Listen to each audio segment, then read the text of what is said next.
Subscribe now and press the bell icon. Never miss an update.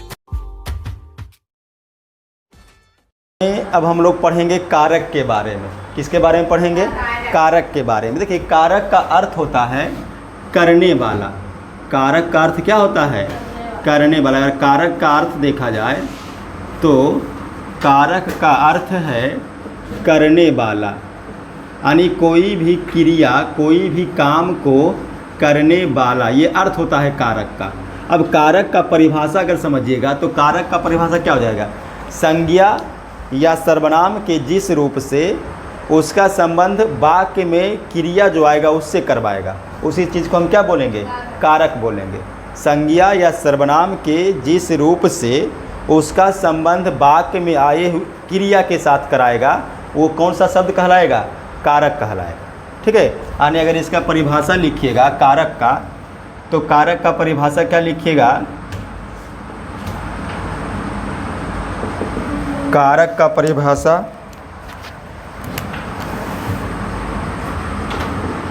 संज्ञा या सर्वनाम के जिस रूप से उसका संबंध क्रिया के साथ जाना जाता है, उसे कारक कहा जाता है। देखिए, संज्ञा या सर्वनाम के जिस रूप से उसका संबंध, किसका संबंध? संज्ञा या सर्वनाम का जो रूप आएगा उसका संबंध क्रिया के साथ अगर करवाएंगे तो उसी शब्द को हम क्या बोलेंगे? कारक। क्या बोलेंगे? अगर क्रिया का संबंध अगर समय के साथ करवाएंगे तो क्या बोलेंगे? काल। और क्रिया का संबंध किसके साथ करवाएंगे? संज्ञा या सर्वनाम के जिस रूप से उसका संबंध क्रिया से होगा उसको हम लोग क्या बोलेंगे? कारक बोलेंगे। जैसे एक उदाहरण से इसको समझिएगा। जैसे उदाहरण देखिए, जैसे कृष्ण ने, किसने? कृष्ण ने पांडवों से, कृष्ण ने पांडवों से कौरवों का नाश करवा दिया। अब ये देखिए, समझिएगा इसको। कृष्ण ने पांडवों से कौरवों का नाश करवा दिया। इसमें संज्ञा देखिए, कृष्ण, पांडव, कौरव। कृष्ण ने पांडवों से कौरवों का, ये संज्ञा का जो रूप है उसका संबंध किससे करवा रहा है? नाश करवा दिया, इससे करवा रहा है, यानी क्रिया से करवा रहा है। तो ये पूरा वाक्य हम क्या बोलेंगे? कारक का है। पूरा वाक्य किसका है? कारक का है। ठीक है। अब कारक को समझने के लिए इसमें आपको कारक का भेद, कारक के 8 भेद हैं, और उस 8 भेद को समझने के लिए आपको उसका विभक्ति याद करना पड़ेगा। वाक्य के अनुसार जैसे समझिए, कृष्ण ने, तो इसको हम बोलेंगे कर्ता कारक। पांडवों से, इसको बोलेंगे करण कारक। कौरवों का, इसको बोलेंगे कर्म कारक। क्या बोलेंगे? कर्म कारक। तो इस प्रकार से कारक जो है 8 प्रकार का आएगा। कई प्रकार का? और 8 प्रकार का कारक वाक्य के सहायता से समझना थोड़ा सा मुश्किल होगा, लेकिन अगर उसका विभक्ति याद कर लेते, जैसे अभी हम कैसे बता दिए कि कृष्ण ने कर्ता कारक है, हम ये ने को देख करके बता दिए कि कर्ता कारक है। उसी प्रकार से हम से को देख के बता दिए कि करण कारक है। उसी प्रकार से हम का को देख करके हम बता दिए कि ये कर्म कारक है। क्या है? कर्म कारक है। तो ये याद रखना है। अभी हम लिखा भी देंगे कि कारक 8 प्रकार के होंगे, और 8 प्रकार के कारक को पहचानने के लिए उसमें विभक्ति याद कीजिए। किसको याद कीजिएगा? विभक्ति को। तो अभी हम लोग देखेंगे, पहले विभक्ति हम लोग लिख लेते हैं, विभक्ति क्या होता है, उसके बाद कारक के भेद को देखेंगे। ठीक है। विभक्ति यानी कारक का संबंध बतलाने वाले शब्द को क्या बोलेंगे? विभक्ति बोलेंगे। कारकीय संबंधों को प्रकट करने वाले शब्द को विभक्ति या प्रसर्ग कहते हैं। अब ध्यान दीजिएगा ये बच्चा, कारक किसे कहेंगे? संज्ञा या सर्वनाम के जिस रूप से उसका संबंध क्रिया के साथ करवाएंगे उसको कारक कहेंगे। और कारक को पहचानने के लिए क्या चीज़ चाहिए? विभक्ति। यानी कारकीय संबंधों को प्रकट करने के लिए जो भी शब्द आएगा उसको क्या बोलेंगे? उसको विभक्ति बोलेंगे या उसको प्रसर्ग बोलेंगे। अब यहाँ पर ध्यान देना है कि जो कारक का भेद है वो 8 भेद है और 8 भेद को हम लोग विभक्ति के साथ याद कर लेते हैं। कारक के भेद, कारक के कितने भेद हैं? 8 भेद हैं और 8 भेद को विभक्ति के साथ याद कर लेते हैं। कारक को पहचानने में आसानी आएगा। देखिए पहला कारक है, इधर हम लोग कारक लिख देते हैं और इधर उसका विभक्ति लिख देते हैं। पहला कारक देखिए आएगा कर्ता कारक। क्या आएगा? कर्ता कारक। और कर्ता कारक का विभक्ति क्या होगा? ने या शून्य। जैसे उदाहरण देखिए, मैं घर जाता हूँ। अगर मैं घर जाता हूँ तो इसमें देखिए काम कौन कर रहा है? मैं। काम करने वाले को ही क्या बोलेंगे?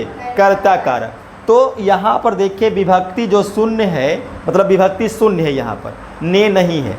लेकिन अगर हम ऐसे लिखते हैं कि मैंने खाना खाया, अभी देखो खाना खाने का काम फिर कौन कर रहा है? मैं। और इसमें देखिए ने विभक्ति आ गया। क्या आ गया? ने विभक्ति। तो कर्ता कारक में ने विभक्ति आता है और नहीं आएगा तो उसको हम क्या बोलेंगे? शून्य विभक्ति। क्या बोलेंगे? शून्य विभक्ति। उसी प्रकार से दूसरा देखिए कर्म कारक। कर्म कारक दूसरा जो है इसमें आएगा को या शून्य। क्या आएगा? को या शून्य। जैसे इसमें देखिए,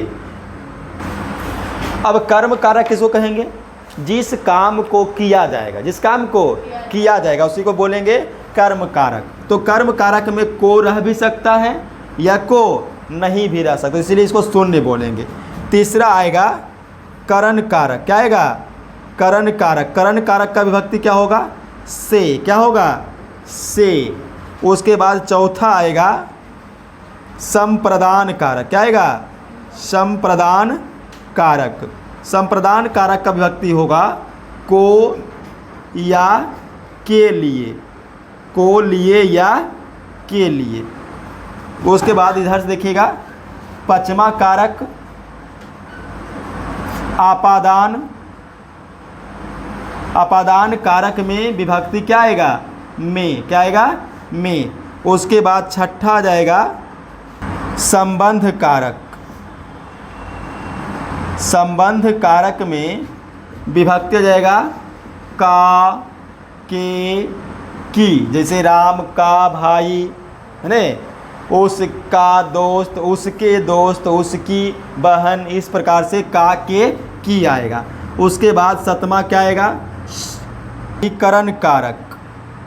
अधिकरण कारक। अधिकरण कारक में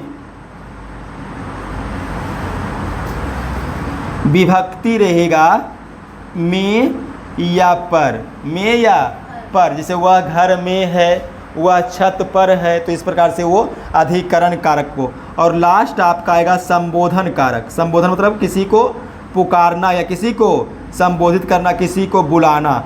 तो कैसे करके संबोधित करते हैं? अरे, अहो, अजी, रे, है ना, इस प्रकार से। तो ये सब देखिए किस में आ जाएगा? संबोधन कारक में आ जाएगा। किस में आ जाएगा? संबोधन कारक में आ जाएगा। हे भी आ सकता है। तो देखिए ये कारक हो गया, ये कारक हो गया संज्ञा या सर्वनाम के जिस रूप से उसका संबंध क्रिया के साथ जाना जाएगा उसी को क्या बोलेंगे? कारक। कारक को पहचानने के लिए विभक्ति जरूरी है। कारक संबंध को प्रकट करने के लिए जो शब्द आएगा उसी को क्या बोलेंगे? कारक बोलेंगे। और कारक के कितने भेद हैं? तो याद रखिएगा कारक के 8 भेद हैं और 8 भेद आपको विभक्ति के साथ ही लिखा दिया गया। कर्ता कारक का विभक्ति क्या होगा? ने या शून्य। कर्म कारक का को या शून्य। उसके बाद करण कारक का से। संप्रदान का को या के लिए। आपादान का में। संबंध में का, के, की, अधिकरण में में या पर, और संबोधन कारक में हे या हो, अजी, अरे, अगे, जो भी है वो सब आएगा। लिख लीजिए जल्दी से इसको, उसके बाद आगे बढ़ते हैं। पहला कर्ता कारक का परिभाषा।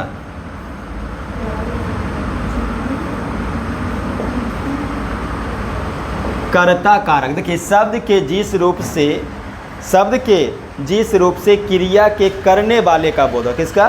क्रिया के करने वाले का बोध होगा। शब्द के जिस रूप से क्रिया के करने वाले का बोध हो उसे कर्ता कारक कहेंगे। ठीक है, या इसको सिंपल भाषा में आप कह सकते हैं कि काम करने वाले को ही क्या कहेंगे? कर्ता कारक। काम करने वाले को कर्ता कारक। ऐसे डेफिनेशन क्या होगा इसका? शब्द के वैसा रूप जिससे क्रिया के करने वाले का बोध हो। क्रिया मतलब काम, उसी को हम क्या बोलेंगे? कर्ता कारक। अब देखिए जैसे इसका उदाहरण आप देख सकते हैं। जैसे देखिए कर्ता कारक का विभक्ति क्या है? ने या शून्य। तो ने आ भी सकता है, नहीं भी आ सकता है। जैसे राम ने रावण को मारा। ध्यान दीजिएगा, राम ने किसको मारा? रावण को। तो देखिए काम कौन किया? राम ने। तो कर्ता कारक राम है और इसमें विभक्ति क्या आया? ना आया, ने आया। क्या आया? ने। उसी प्रकार से अगला देखिए, जैसे मोहन पढ़ता है। क्रिया कौन कर रहा है?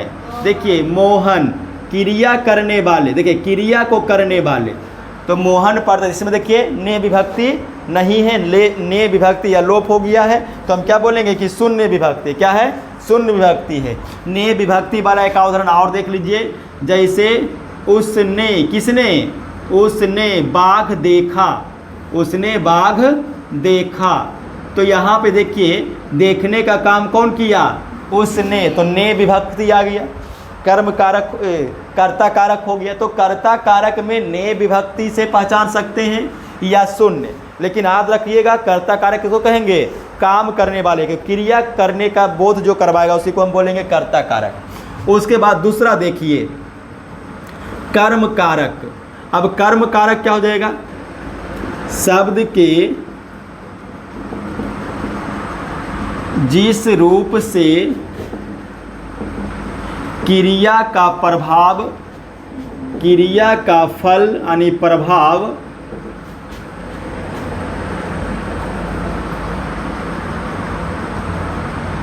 पड़ता है।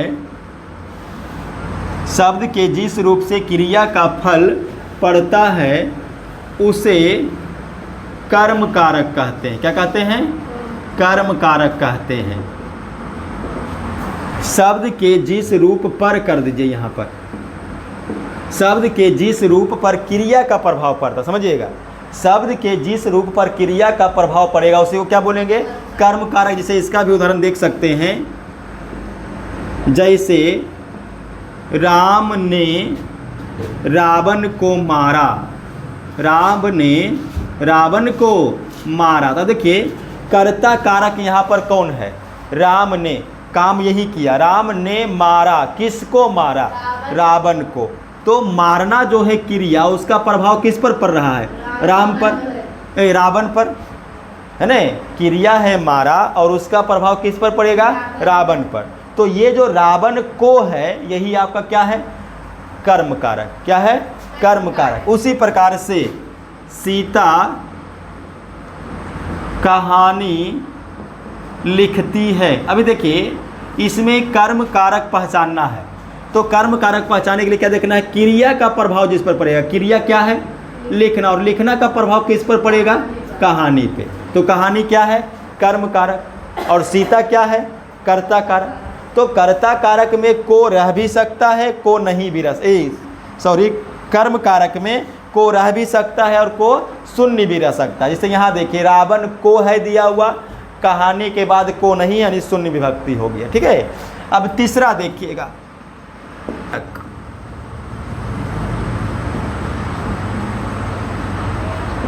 करण कारक क्या हो जाएगा? कर्ता, कर्ता मतलब क्रिया करने वाला। कर्ता जिस औजार, हथियार, साधन या उपाय से क्रिया का संपादन, संपादन माने पूरा, संपादन करता है, उसे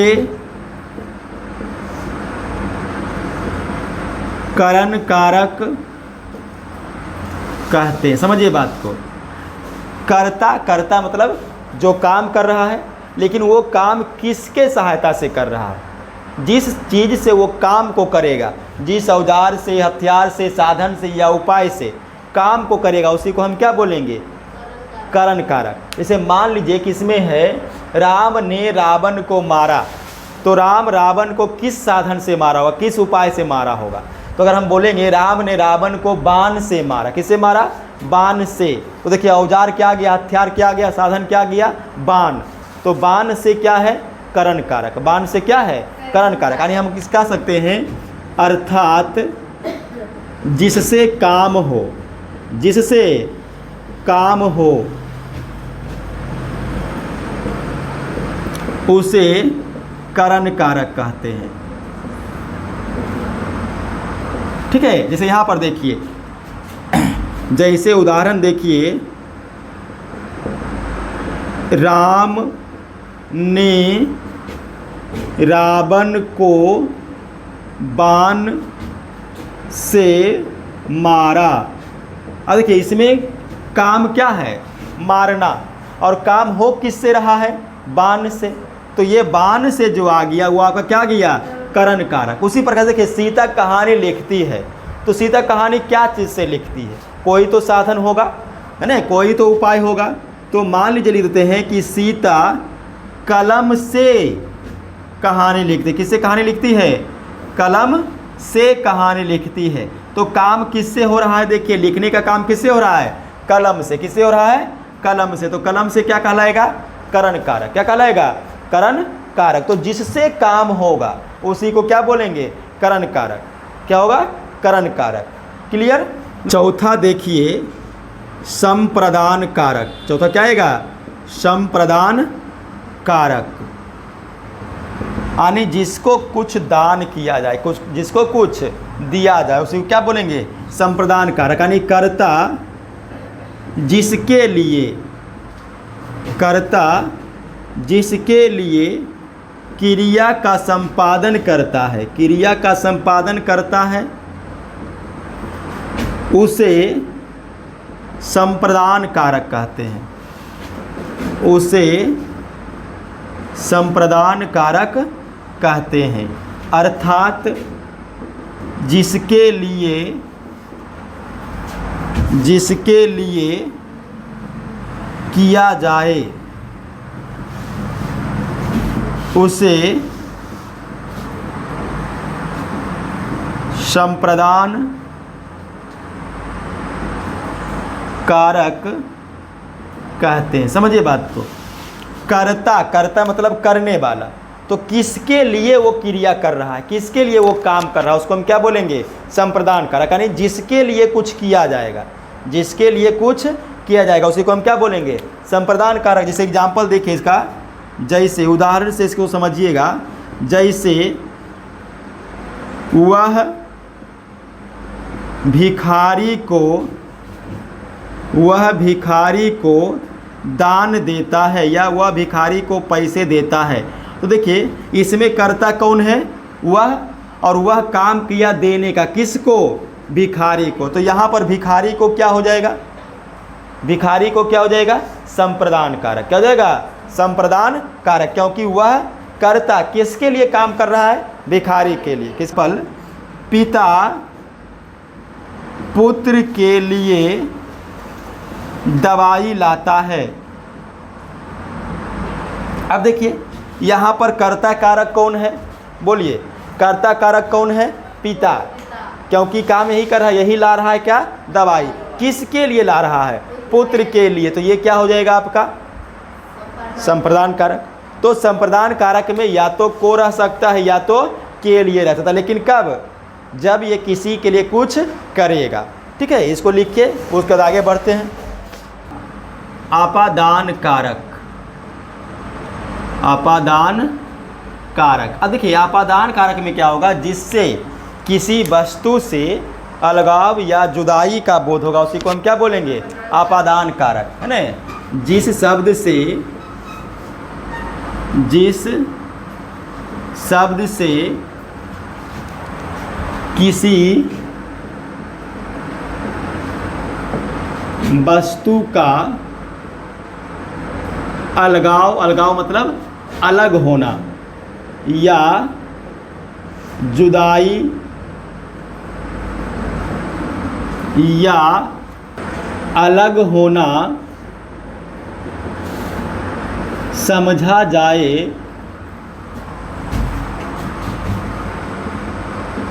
उसे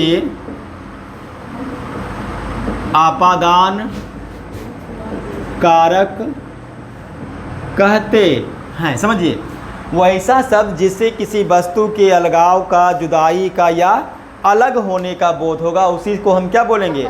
आपादान कारक बोलेंगे। क्या बोलेंगे? आपादान कारक बोलेंगे। अर्थात हम इसको लिख सकते हैं, जिससे किसी वस्तु को अलग किया जाए। क्या किया जाए? अलग किया जाए,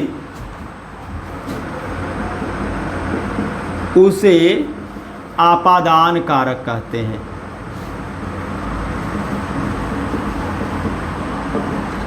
जैसे इसका उदाहरण देखिएगा, हिमालय से गंगा निकलती है। तो देखिए गंगा किससे अलग हो रही है? हिमालय से। गंगा हिमालय से निकल गई है तो हिमालय से क्या हुआ? अलग, जुदाई का बोध हो रहा। उसी प्रकार से वृक्ष से पत्ते गिरते हैं, वृक्ष से पत्ते गिरते हैं। देखिए वृक्ष से पत्ता क्या हो रहा है? अलग हो रहा है। तो अगर अलग का बोध होगा, जुदाई का बोध होगा, तो उसको हम क्या बोलेंगे? आपादान कारक कहेंगे। ठीक है, यह है संबंध कारक। क्या है? संबंध कारक। जिससे किसी संज्ञा या सर्वनाम का किसी दूसरे संज्ञा या सर्वनाम से संबंध का बोध हो, उसे संबंध कारक कहते हैं। ठीक है, देखिए समझिए, जिससे किसी संज्ञा या सर्वनाम का किसी दूसरे संज्ञा या सर्वनाम से संबंध का बोध होगा। एक संज्ञा या सर्वनाम का किसी दूसरे संज्ञा या सर्वनाम से संबंध का बोध करवाएगा, उसी को हम क्या बोलेंगे? संबंध कारक। यानी हम कह सकते हैं, अर्थात जिससे किसी वस्तु के साथ संबंध का बोध हो। किसका बोध होगा? संबंध का बोध होगा। संबंध का बोध हो, उसे संबंध कारक कहते हैं। अब जैसे उदाहरण देखिए, राम की बहन आ रही है।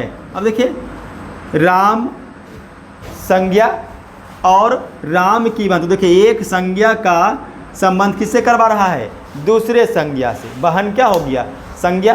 तो एक संज्ञा का संबंध दूसरे संज्ञा के साथ करवाना है, इसी को हम क्या बोलेंगे? संबंध कारक। तो राम की बहन कौन सा कारक हो गया? संबंध कारक। क्या हो गया? संबंध कारक। उसी प्रकार से राजन के पिता घर आए, राजन के पिता घर आए। तब देखिए राजन संज्ञा और इसका संबंध किसी दूसरे संज्ञा के साथ करवा रहा है, तो हम इसको क्या बोलेंगे? संबंध कारक। तो राजन के पिता क्या हो गया? संबंध कारक। राम की बहन क्या हो गया? संबंध कारक। तो संबंध कारक में संज्ञा या सर्वनाम का दूसरे संज्ञा या सर्वनाम के साथ संबंध को बतलाएगा, तो उसको हम क्या बोलेंगे? संबंध कारक। नेक्स्ट देखिए 7 नंबर में है अधिकरण कारक। क्या है? अधिकरण कारक। अब देखिए अधिकरण का अर्थ होता है आश्रय या आधार। आश्रय या आधार यानी जिस स्थान पर क्रिया किया जाएगा, क्रिया मतलब काम को किया जाएगा, उसी को हम क्या बोलेंगे? अधिकरण कारक। क्रिया जिस स्थान पर होगा, काम जिस स्थान पर पूरा होगा, उसी को हम क्या बोलेंगे? अधिकरण कारक। जैसे इसका परिभाषा पहले हम लोग लिख लेते हैं, क्रिया का संपादन जिस स्थान पर होता है उसे अधिकरण कारक कहते हैं। जैसे इसका उदाहरण देखिएगा, जैसे बच्चा खाट पर सोया है। बच्चा कहाँ सोया है? खाट पर। देखिए तो ये जो क्रिया है उसका संपादन कहाँ हो रहा है? खाट पर। तो खाट पर क्या हो गया? अधिकरण कारक। क्या हो गया? अधिकरण कारक। उसी प्रकार से देखिए मैं घर में बैठा हूँ। कहाँ बैठा हूँ? घर में बैठा हूँ। तो बैठना ये क्रिया है, कहाँ हो रहा है संपादन? घर में। तो घर में क्या हो गया? अधिकरण कारक। क्या हो गया? अधिकरण कारक। उसी प्रकार से वह छत पर घूमता है। कहाँ घूम रहा है? छत पर। तो क्रिया कहाँ पर हो रहा है? छत पर। तो छत पर क्या हो जाएगा? अधिकरण कारक। तो जिस स्थान पर क्रिया किया जाएगा उसी को हम क्या बोलेंगे? अधिकरण कारक। इस 8वां देखिए आएगा संबोधन कारक। क्या आएगा? संबोधन कारक। इससे किसी को पुकारने का, चिल्लाने का, संबोधित करने का बोध होगा, उसी को हम क्या बोलेंगे? संबोधन कारक। यानी कि पुकारने या फिर चिल्लाने या संबोधित करने वाले को संबोधन कारक कहते हैं। क्या कहते हैं? संबोधन कारक कहते हैं। जैसे इसका उदाहरण देखिए, जैसे हे राम। क्या बोलते हैं? हे राम। तो क्या कर रहा है? राम को पुकार रहा, राम को संबोधित कर रहा, तो इसको हम क्या बोलेंगे? संबोधन कारक। उसी प्रकार से अरे इधर आओ, अरे इधर आओ, तो ये क्या कर रहा है? संबोधित कर रहा है, तो इसको हम क्या बोलेंगे? संबोधन कारक। क्या बोलेंगे? तो संबोधन कारक में पुकारने, चिल्लाने का बोध होगा, उसी को हम बोलेंगे संबोधन कारक। ठीक है, तो ये देखिए आपका कारक जो है पूरा टॉपिक आपका क्लियर हो गया। फिर से समझ लीजिए।